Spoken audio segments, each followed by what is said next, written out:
नमस्कार दोस्तों, आप सभी का हार्दिक स्वागत है आपके अपने परिवार एसएससी अड्डा 24/7 पर। मैं हूं शानू रावत, आप है मेरे साथ में अपने फेवरेट शो दी 11 मिनट शो में, जिसमें कि हम वोकैबुलरी को एकदम बढ़िया से तरीके से क्लियर करने वाले हैं। तो चलिए दोस्तों, करते हैं अपने आज के इस प्यारे से शो की शुरुआत। और आज हम बात करेंगे अपनी जो अल्टीमेट इंग्लिश वोकैबुलरी है उसी अपनी वोकैबुलरी बुक से, जो आपकी वोकैब्स हैं उन पर। ठीक है दोस्तों, वेरी पर बात कर चुका हूं, डेफ्ट पर, वर्ड पर, आपके क्लेम पर, साथ ही साथ आपके बढ़िया से अर्डेंट वर्ड को मैं आपको क्लियर कर चुका हूं।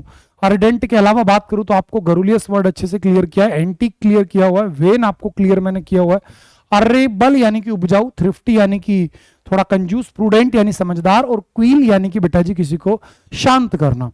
क्वील यानी कि किसी को शांत करना। आपको ये सभी वर्ड्स याद भी आ रहे होंगे कि शूद हो गया, मिटिगेट, अस्वेज, प्लेसेट, प्रोपिटिएट, अपीज, एले, स्लैकन, कंसोल, ट्रैंक्विलाइज और आपका सोलेस। ट्रैंक्विलाइज के अंदर एक वर्ड निकलता है ट्रैंक्विल। ट्रैंक्विल यानी कि शांति और ट्रैंक्विलाइज यानी कि शांत करना। वहीं पर इनके अपोजिट भी आप सभी को याद है बेटा जी, provoke, irritate, exacerbate, incite, abet, infuriate, enrage, madden, instigate, agitate, rouse, stimulate, misguide और आपका मिसलीड।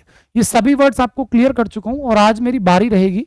आज मैं आप सभी को वो सारे वर्ड्स एक बार बढ़िया से रिवाइज कराना चाहूंगा जो कि आपके स्टडी को दिखाते हैं। ये रूट वर्ड आपको मैंने 2 बार पढ़ा दिया है, लेकिन आज मैं इसको एक बार फिर से पढ़ाना चाहता हूं, क्योंकि यहां से सारे रूट वर्ड्स आपको क्लियर हो जाएंगे और कुछ नया भी आपको मैं यहीं से सिखाऊंगा। ध्यान से आप बस चीजों को सीखते चलो। भाई स्टडी की बात आती है तो स्टडी को कौन दिखाता है? लॉजी दिखाता है। और जो करने वाला व्यक्ति होता है यानी कि जो स्पेशलिस्ट होता है उसको कौन दिखाता है डियर? आपका लॉजिस्ट दिखा देता है। यानी कि आ person who is specialist in his field can be represent और डिनोटेड बाय रूट वर्ड लॉजिस्ट। किससे रिप्रेजेंट किया जाता है? वो लॉजिस्ट से। जैसे कि आपके पास में सीधा सा वर्ड आता है एक एपियोलॉजी, यानी बेटा मधुमक्खियों का अध्ययन करना। एपियोलॉजिस्ट यानी कि जो मधुमक्खियों का बेटा जी अध्ययन करने वाला व्यक्ति है वो। इसी प्रकार से एपी आया, यानी मधुमक्खियों की बात हुई तो मधुमक्खियों के समूह को आपने क्या बोला बेटा? आपने उसको बोल दिया सीधा सीधा स्वार्म। इसी प्रकार से जो मधुमक्खी का डंक होता है उसमें कौन सा एसिड होता है? फॉर्मिक एसिड होता है अपना। और जहां मधुमक्खी रहेंगी वो क्या हो जाएगा? आपका अपायरी हो जाएगा। ठीक है, जो मधुमक्खियों का पालन हो गया वो क्या हो गया? आपका सीधा सीधा एपिकल्चर हो गया। ठीक है, और मधुमक्खियों की जो आवाज होगी वो क्या होगी? बुज जो होती है वो। इसी प्रकार से स्ट्रक्चर ऑफ बॉडी का अध्ययन करने को आपने बोला anatomy. Study of books simply means that bibliology. Study of life dear biology. और स्टडी ऑफ या फिर science of map making is so called cartography. क्या बेटा जी? कार्टोग्राफी। और यहीं से आपका वर्ड निकलेगा cartographer. One who draws maps and globes is so called cartographer. इसी के साथ properties of substance is so called chemistry. Study of properties of substance is so called chemistry. इसी प्रकार से स्टडी ऑफ यूनिवर्स यानी कि cosmology. क्या हो जाएगा आपका? कॉस्मोलॉजी। कॉस्मोलॉजी। इसी प्रकार से स्टडी ऑफ डॉग्स आप बोलेंगे सर काइनोलॉजी। क्या हो जाएगा अपना? काइनोलॉजी। जो डॉग्स का समूह होता है उसको आप क्या बोलते हैं? Pack. Group of dogs and wolves is so called pack. And the sound of dog is so called bark. और जहां पर डॉग रहते हैं उसे क्या बोलते हैं मतलब? कैनल। क्या बोलेंगे आप? सिंपली आप बोलेंगे डियर कैनल। इसी प्रकार से आप थोड़ा सा आगे बढ़ते हैं। Study of trees it simply means that dendrology. क्या डियर? डेंड्रोलॉजी, यानी कि डंडों का अध्ययन करने को आपने क्या बोला? Dendrology. Study of skin is so called dermatology. Study of skin is so called dermatology. Derm root word is generally used for skin. And study of environment is so called ecology. Study of environment is so called ecology. And study of material wealth simply known as economics is known as economics. और ध्यान रखना, economics, politics, innings, summons, measles, mumps, billiards, ये सभी noun आपके जो होते हैं वो सिंगुलर काउंटेबल नाउन होते हैं। कैसे नाउन होते हैं डियर? वो सभी नाउन आपके सिंगुलर काउंटेबल नाउन होते हैं। Study of insects simply means that entomology. Study of insect is so called entomology. Study of the sun is so called heliology. Study of blood आपका हो जाएगा hematology.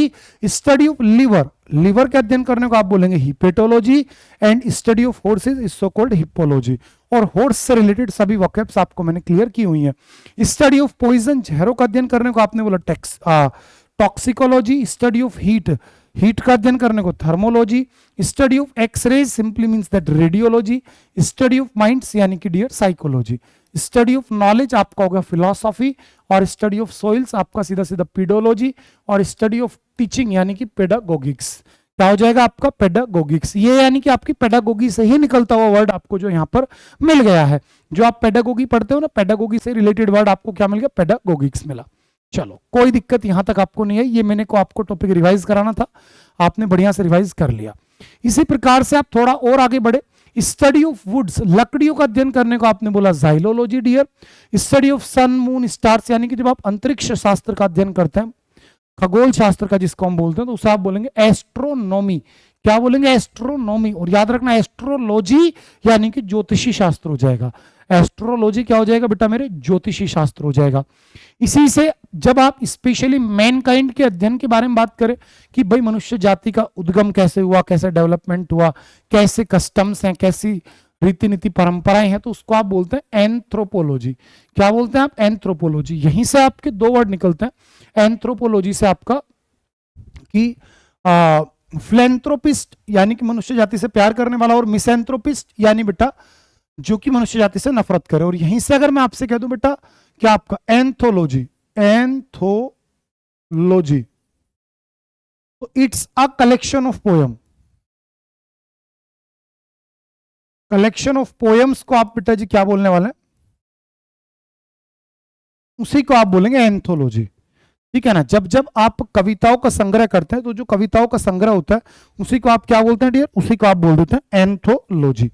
इसी के साथ आगे बढ़ते हैं, study of pre historic remains यानी कि जब आप इतिहास से जुड़ी हुई चीजों का अध्ययन करें, दैट इज आर्कियोलॉजी। क्या हो जाएगा, सिंपली आर्कियोलॉजी। प्लांट्स का अगर आपने अध्ययन किया दैट्स बोटनी, और अगर आप जानवरों का अध्ययन करते हो तो वो हो जाता है जूलॉजी।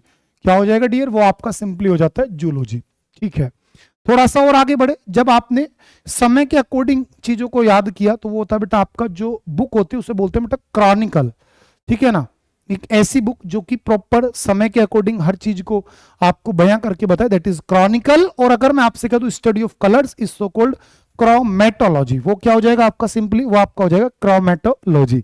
यानी कि क्रोम, गूगल क्रोम में बहुत सारे कलर आपको दिखाई देते तो क्रोमेटोलॉजी हो जाएगा। इसी प्रकार से जब आप शब्दों का अध्ययन कर रहे हैं कि वर्ड्स की ओरिजिन क्या हुई, हिस्ट्री किस शब्द की क्या है, तो उसको आप बोलते हैं ट्रियार्कियोलॉजी। क्या बोलेंगे डियर, ट्रियार्कियोलॉजी। And study of mankind, mankind में भी specially study of races of mankind, that is ethnology. क्या हो जाएगा आपका, इथनोलॉजी। और अगर मैं यहीं से बोल दूं आपसे इथनिक क्लींसिंग, तो इथनिक क्लींसिंग एक बड़ा प्यारा वर्ड है जो कि जीनोसाइड को या फिर मैसेकर को जो है रिप्लेस करने के लिए आप यूज कर सकते हैं। किसको, इथनिक क्लींसिंग को। इसी के साथ में स्टडी ऑफ इंसेक्ट्स यानी कीटों का अध्ययन, तो उसको आप बोलेंगे entomology. Study of insects is so called entomology. और art of painting on a plaster और सरफेस यानी कि जो दीवार पर पेंटिंग बनाने की कला है, that is so called fresco, that is so called fresco. साथ ही साथ study of rocks soils, that is geology. Simple word है भैया कि जब रॉक्स का, सोइल का आप अध्ययन कर रहे हैं, that is geology. And study of weather forecast, जब आप भविष्य के बारे में बात करते हैं, भविष्य के एक तरीके से फोरकास्ट के बारे में बात करते हो, तो मेटेरोलॉजी। क्या हो जाएगा आपका, meteorology. Study of mountains simply means that orology. क्या हो जाएगा आपका, orology. Study of tumours, cancer के अध्ययन को आप क्या बोलेंगे, oncology. Study of tumours is so called oncology. पक्षियों का अध्ययन बेटा जी आपका सीधा सीधा होता है ऑर्निथोलॉजी, आपको पहले भी पढ़ाया हुआ है। और पक्षियों के समूह को आप क्या बोलते हैं डियर, आप बोलते हैं फ्लॉक। क्या बोलते हैं बेटा जी, आप बोलते हैं फ्लॉक। चींटियों के समूह को ध्यान रखना, आंट्स का जो समूह होता है बेटा उसे बोलते हैं आप कॉलोनी, या फिर मेरे प्यारे बेटा स्वार्म। ठीक है ना, ध्यान रखना। और यहीं से एक वर्ड बहुत अच्छा पढ़ाना चाहूंगा, फिश, जो मछलियों का समूह होता है बेटा उसे बोलते हैं शोल, SHOL, सोल। और कई बार बेटा इसी को बोला जाता है स्कूल। क्या बोला जाता है बेटा जी, इसी को बोला जाता है मेरे प्यारे बेटा जी क्या, आपका स्कूल। जैसे आपको एक सिंपल वर्ड में हमेशा पढ़ाता हूं, आउल। उल्लुओं के समूह को आप क्या बोलते हैं, पार्लियामेंट बोलते हैं। क्या बोलते हैं बेटा, पार्लियामेंट बोलते हैं। लेकिन आज आप ध्यान रखो, उल्लुओं की आवाजों को क्या बोलते हैं, 2 बार बता चुका हूं क्लास में भी और वैसे भी, तो आप बोलते हैं हूट। उल्लू की आवाज को आप क्या बोलते हैं डियर, आप बोलते हैं हूट।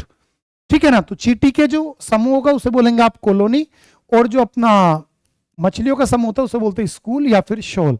स्वार्म जो होता है बेटा मधुमक्खी, मक्खी, मच्छर, इन सभी के समूह को हम बोल देते हैं। ठीक है जी। जो पक्षियों का समूह होगा बेटा दैट इज ऑर्निथोलॉजी, जहां पर पक्षी रहते हैं उसे आप बोलते हैं अवायरी। उसी को आप क्या बोलते हैं डियर? उसी को आप बोलते हैं अवायरी।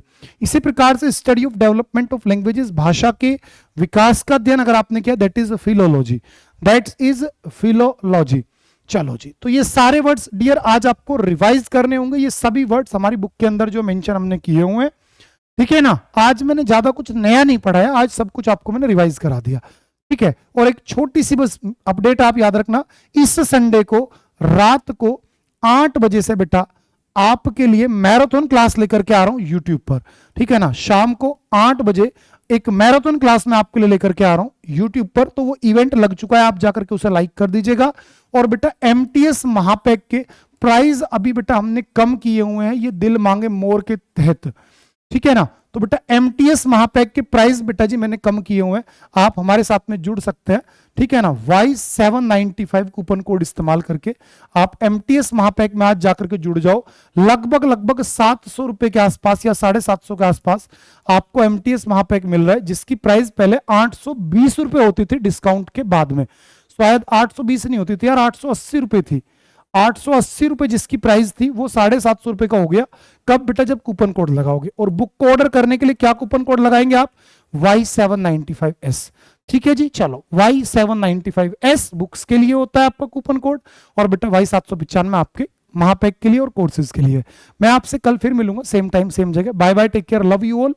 सेशन को जरूर लाइक करो, और बेटा उस सेशन को लाइक करके नोटिफाई मी पे क्लिक कर दो, ताकि संडे रात 8 बजे आप मेरे साथ मैराथन क्लास का आनंद ले सको। ये पूरी वोकैब्स जितनी भी आज से आज तक आपको पढ़ाई है सारी रिवाइज करा दूंगा, और उसके अलावा बहुत कुछ नई आपको बेटा सिखा के जाऊंगा उस मैराथन में। बाय लाडले, लव यू ऑल।